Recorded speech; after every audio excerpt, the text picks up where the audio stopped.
A number of K-pop acts are scheduled to return to the stage this summer, much to the delight of fans here and elsewhere. So what has been the public response to Super Shy by NewJeans? And which third-generation K-pop boy bands are staging comebacks? Also, how is BTS member Jungkook planning his solo return to the global stage? Welcome to Issues and Insiders. Today we delve into the latest in the world of K-pop with a K-pop columnist from US music magazine Billboard. Jeff Benjamin, welcome to the show. Oh, thanks for having me in person. I know, finally we meet. Right? Yes, great Jeff, to see you. We have a number of epic K-pop comebacks lined up this summer. First of all, do you suppose these comebacks have been deliberately scheduled for this particular season? Yeah, that's a great question because, summertime, it's good vibes, it's good feelings. Everyone, has a bit more of a relaxed feeling to them. But I think, especially to kids and younger fans, they have a bit more free time. They're not so occupied with school and studies. So there's definitely, I think, this idea of that, more fans are available, more fans can come out to see live performances, come out to see them in the studios. And, naturally, everyone always kind of wants that song of the summer. Billboard historically has even had a chart, the Song of the Summer chart, where they take the months of the summer and calculate what songs have defined each summer every year. So it's a really fun battle to kind of see, between artists who really gets to take that crowning moment to say, we had the song of the summer, who's the summer queen, summer king, things like that. It's a good time overall to release music and just a good time in general, even though Seoul is very hot right now, I have to say. Right, it really is, I have to agree. Jeff, K-pop girl group NewJeans is returning this month as well, and they pre-released that is, one of its triple title tracks called Super Shy. What has been the response thus far? Yeah, NewJeans, once again, I think, hit it right on the target. Something that I really, really love about NewJeans is that it tends to be about the music first with them.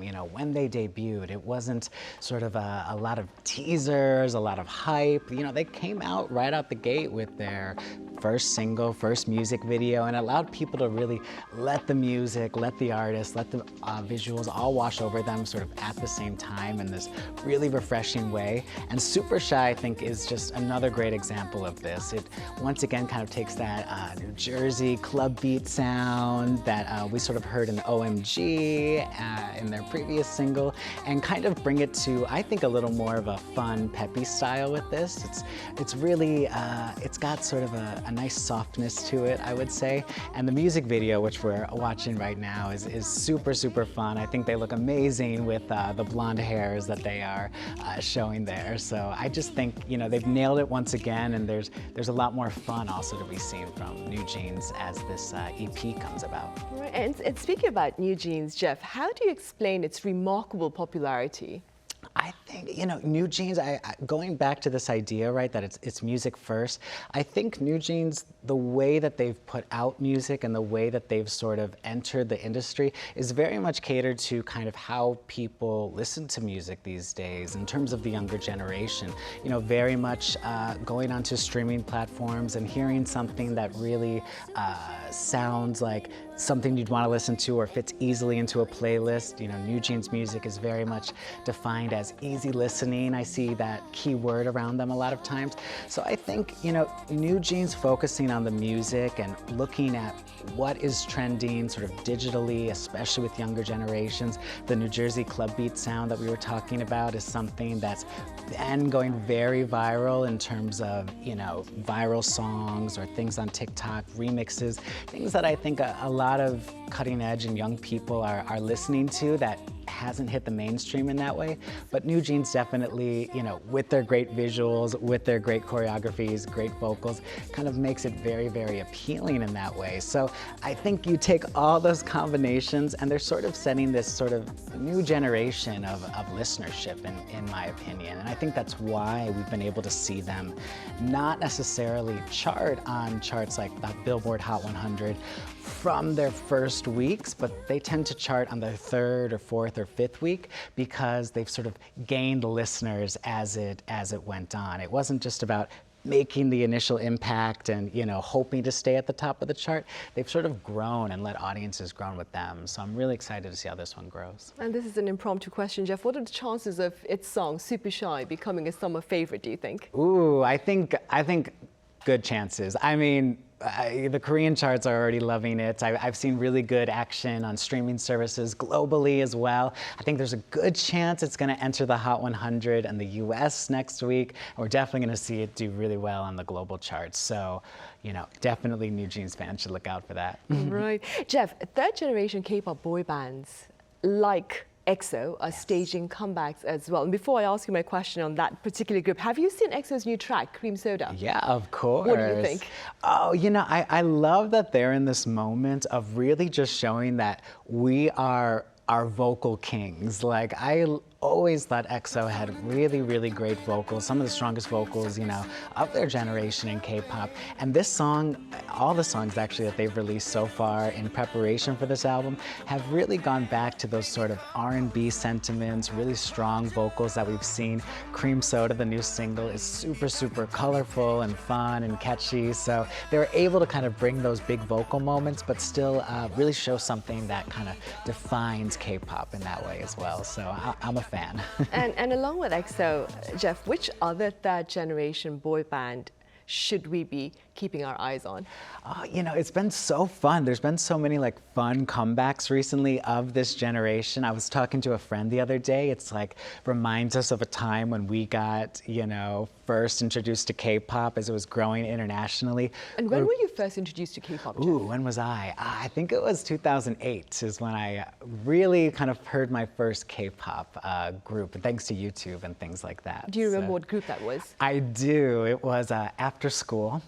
If you remember, they were kind of, I guess that would be second generation K-pop, but you know, they just blew my mind in the sense that I remember hearing Because of You, No Temune, and it was a song that starts as a ballad, but kind of becomes a bit of a dance track, got some hip hop, got auto-tune, whispering, big belting, all these things that I just had never heard in pop music in the West before, and so it like blew my mind because I love all those different kinds of sounds in general, but also, you know, writers and critics who I followed, they were getting really excited about it too. So it sort of all came together quite nicely for me. And along with After School then, third generation boy bands, any groups that you particularly like, with the exception of EXO then? Oh yeah. I mean, there's you know, 17 is someone who you should always be looking out for. They've already, you know, the guys were hinting at it here and there, but they've already confirmed in this Billboard article we did that they're going to make a comeback later this year. But after having just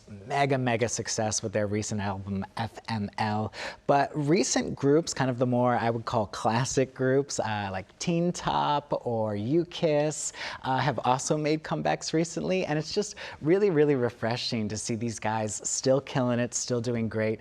Infinite, another favorite of mine from that sort of time and generation, is also making their comeback, I think after, oh my gosh, it might have been like 10 years or something. So they're, or maybe 15 at this point, but it's been really fun to kind of see these boy bands just, you know, take it and you know, come back in really strong ways, even, you know, proving that military service, whatever it might be, these things didn't need to necessarily slow them down. Right, good to know. Jeff, BTS member Jungkook is slated to return to the stage on the 14th of this month. Am I right? Yes, it's what this can week. We expect? Yeah, well, this song I am super excited about. You know, it's not my place to say anything. That's on Jungkook and his team. But I think we're really in for a surprise, a really big shock, and I think he's really going to prove just how much of a global star I think Jungkook really is. You know, every single he's done, he's always really made sure to make it a large moment. Whether that was his song Left and Right with Charlie Puth, someone he looks up to entirely, and he got to collaborate with his idol, became a huge radio single in America, or doing the Dreamers soundtrack, which was for the soundtrack of the Qatar World Cup, or even just a soundtrack single that he did that was produced by his band member Suga. Jungkook really knows how to take a single and really get the world to talk about it. So I just really can't wait for this one to come out, and I think we're gonna see some really, really good chart action from him as well. He's planning to return in the US, right? With the show there. Yes, I've heard he's making his way, so hopefully we'll see him soon. Now, but now I'm in Korea and he's in New York, so. Right. Jeff, in recent times we've seen the birth of K-pop groups with all foreign members. Now, are we looking at the start of a fresh chapter in the genre of K-pop? And if that is the case, what look to be its broader implications, if I may? Yeah, it's a really interesting question, and a question that's sort of been discussed through different lenses for a while. I think at first this idea of K-pop groups without Korean members were kind of being crafted in a way that didn't take into consideration the Korean industry or the training or the ways that the music itself is even released. But these days we're seeing groups like Black Swan, who I see on the screen, who are definitely, singing in Korean, who are crafted and sort of managed by a Korean company for sure, and definitely play into that K-pop system, as it were, because I don't think that you can really be able to create something and call it K-pop if you don't sort of fall into the parts of the industry that define K-pop. I've always said K-pop doesn't really define itself by one sound or one type of music style, like you might think of rock music or hip-hop music, but I'd say it's more defined by the style and the way the music is released and the way the music and the artists sort of interact and are prepared with one another and things like that. So there is a collection of elements that need to come together. Yes, and I actually quite like this Black Swan song a lot. I think it's really done well, and the members look amazing, and they're even singing in Korean for quite a bit, so it's quite awesome to see. I know, and they have great pronunciation, better than mine, if I may say so. Jeff, some have taken issue with the absence of Koreans within a K-pop group. And what are your thoughts on this? It's a sensitive issue, I understand. Yeah, it's for sure. It's sensitive and it's interesting too, because you look at the Korean companies that are sort of pushing this idea, right? So we're seeing, some of the biggest record labels put out, whether it's an American group, whether it's a Japanese-based group, a Chinese-based group, and there's this really interesting conversation happening on, is it K-pop, is it J-pop, is it C-pop, whatever, you want to call it. So there's this really interesting conversation going on, and I think, again, if you go back to those elements of what defines K-pop and how do you define it, I think we will see that those elements and that sort of what I would call like that Korean way of working and that hard work and that dedication that's always there, I think that will still be present in these groups, no matter where they might be based or whatever it might be. And regardless of the nationality of the members, then? I guess so. I think, of course, K-pop stands for, the K stands for Korean, but I think, time will tell if these groups are going to ultimately be successful or not. And I think especially the fact that you are seeing large companies like HYBE and JYP and SM Entertainment actively creating groups where there isn't a Korean-based member, I think is really telling of where these industry leaders see the industry going, and it'll be curious to see if fans ultimately accept that or not. Right, I'll have to agree. You mentioned JYP. The entertainment company has a joint project in the US. Yes. They're seeking to, it's called the A2K, I believe. A2K, America to Korea. Right, and they're seeking to chronicle the creation of an American girl group using the K-pop manual. Exactly. What are your prospects, and what do you think about this project in general? Oh yeah, well, yeah, I'm really, really excited I've been actually really excited for this, because even like first hearing it, JYP, Mr. JYP himself, JY Park, I think he's, has a brilliant mind, a great way of thinking about music, and even his company recently has expanded with local groups in Japan and China. But I think this kind of is almost a full circle for him in a way. We all definitely remember Wonder Girls, one of his first girl groups, coming to the U.S., definitely trying to, make and break it into America. But this is sort of, instead of trying to fit, I think, the Korean groups into the American system by, having them sing in English or having them, need to do that work there. This is almost starting from ground zero with a U.S. partner in Republic Records, which is the biggest record label in America right now. And I think it's going to be really, really interesting to kind of see how the process goes. Again, it's American group, these are Americans, but done through the K-pop styling and system. So I'm going to be really, really curious to see how it goes. I'm excited for the premiere. During the series, you might see a familiar face on the show. So I really am looking forward to it.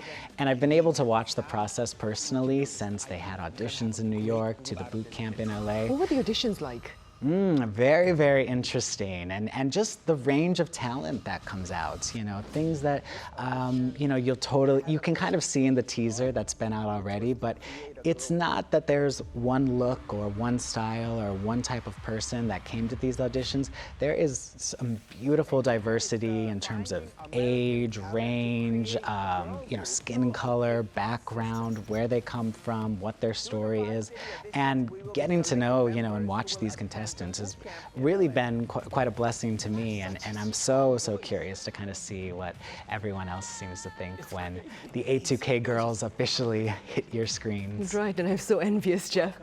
Staying with JYP, 3 years ago, I think it was about 3 years ago, the entertainment company set up a group called NiziU in Japan, and the group itself is poised to share, I believe, its second album called Coconut. Yes. What are your thoughts on this particular endeavor? Yeah, this is, again, going to this idea of sort of, taking this K-pop system and being able to see if it can work, in different localized markets. That JYP show in particular, I believe NiziU Project, was shown in Japan during the pandemic. People were, stuck at home. They fell in love with these girls naturally. I think JYP really knows how to make a good reality show.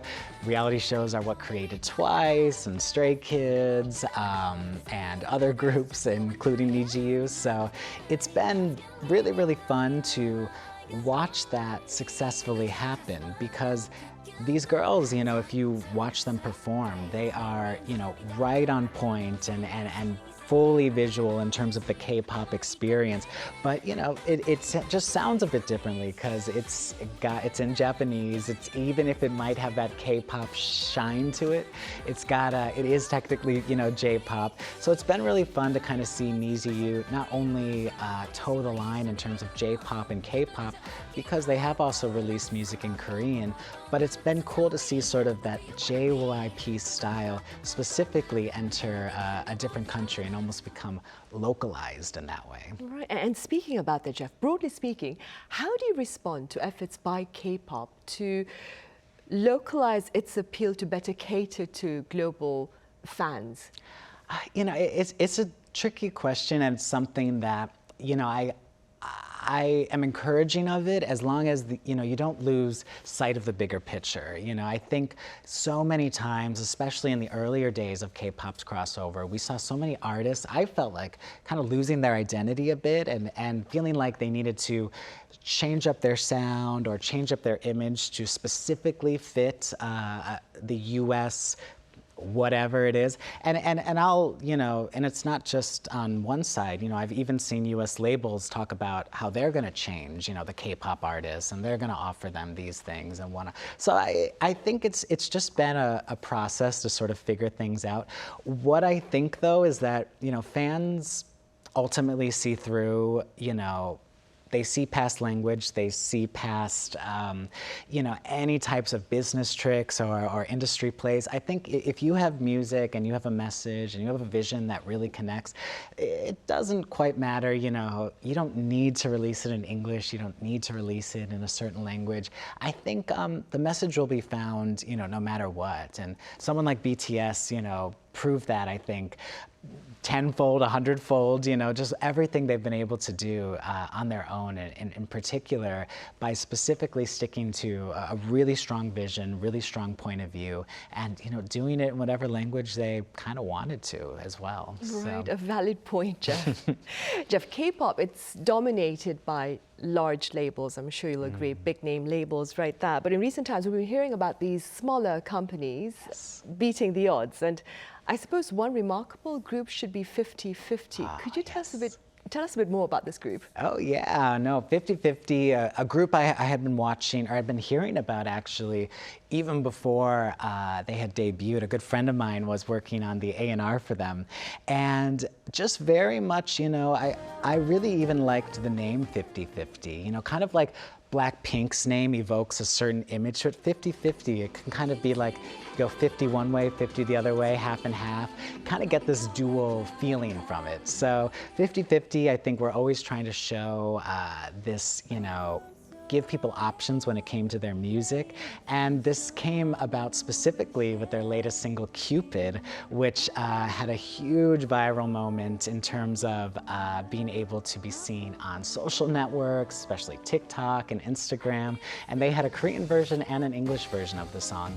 And what I think was really, really great about this group and kind of what this team did with this song is that they didn't allow the viral moments and the sort of organic interest it was getting to be gone to waste. I've almost been like banging my head against the wall sometimes with certain K-pop groups because you see maybe not even the title track single, or, you know, it might just be an older song that sort of gets popular online. And I'm talking about the, you know, the biggest labels in Korea, but not truly, you know, embracing it. In the US, if you have like a song that starts breaking out on TikTok, they change everything and the plans, you know, go all into this song.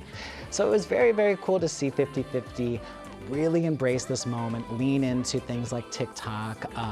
I remember telling my A&R friend, you know, you have to release the sped up version, an official version of the sped up version, because it was a sped up remix that was actually trending on social networks, but it was just fan made and no one was getting credit or getting chart points for that remix. So the fact that they set up that official remix, they teamed with Warner Music Korea, they were able to sign a US deal. All these things really allowed this group to truly thrive in that way. And I think it became because they had a really smart social and digital strategy. Right, and hopefully that will be maintained then. Yeah. Jeff, speaking about success, the question now, because we understand about the success factors with regard to K-pop, so the question now is how to sustain this success and how to perhaps let it grow further. What are your thoughts? Yeah, you know, I think, you know, these K-pop groups and these K-pop companies, they know what they're doing. There is no doubt that they've created incredible products, incredible music, incredible artists. All of these things are what has captured the world, right? But I think at some point, naturally, there needs to be ways to kind of keep the story going. And, you know, you and I as storytellers or as people who are interested in finding out people's stories, I think that's the thing that I'm most inspired by today is, you know, who will have the next great K-pop story? K-pop is here. It's definitely here. I think Twice just finished a US stadium tour. Jungkook's flying to the US for his single.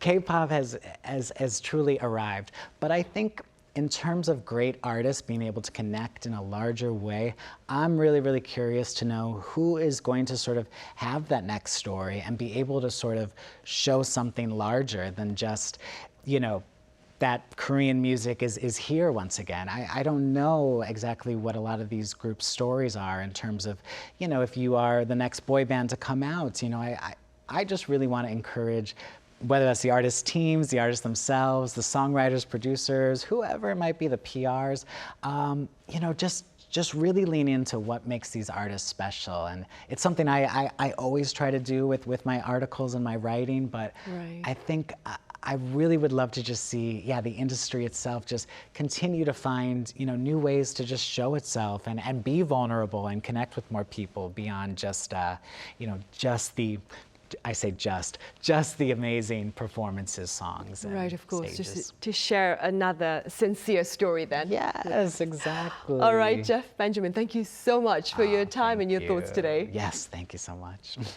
Right, well, that brings us to the end of this edition of Issues and Insiders. Thank you for watching. See you same time tomorrow. That is Wednesday.